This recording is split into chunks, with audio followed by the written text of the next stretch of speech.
Mais d'abord, les primaires républicaines aux États-Unis. L'indéboulonnable Donald Trump fait toujours la course en tête. Mais parmi ses rivaux, une personne commence à se démarquer, le sénateur du Texas, Ted Cruz, qui pourrait même lui ravir l'Iowa, premier État à voter dans ses primaires. Florent Rodeau. L'Amérique est en guerre. La formule est signée Ted Cruz. À 44 ans, le sénateur du Texas est sans conteste le candidat qui monte en cette fin d'année. Dans un débat largement dominé par les questions de sécurité nationale, il a promis de détruire le groupe État islamique après les attaques terroristes de Paris et San Bernardino.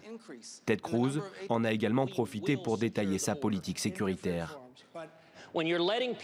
Quand vous laissez entrer les gens et que le FBI ne peut pas vérifier leurs antécédents, cela met en danger les citoyens américains. Je vous le dis, si je suis élu président, nous allons sécuriser les frontières, nous allons tripler les patrouilles aux frontières, nous allons construire un mur qui fonctionne.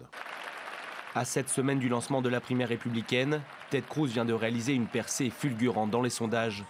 Dans l'Iowa, le sénateur texan fait un bond de 21 points et devance désormais son rival républicain Donald Trump de 10 points. Si dans cet État la victoire semble désormais possible, nationalement, il est toujours largement distancé dans les enquêtes d'opinion. Avec en moyenne 15 à 16% des intentions de vote contre environ 33% pour Donald Trump, le chemin semble encore long avant de pouvoir affronter le candidat démocrate à la Maison-Blanche en novembre prochain.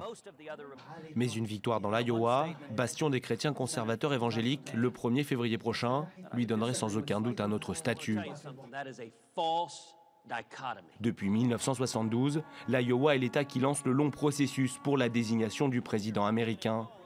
Il sert d'indicateur pour savoir quel candidat peut espérer gagner l'investiture de son parti politique, et ce, malgré son poids relatif, puisqu'il ne représente qu'1% des délégués nationaux.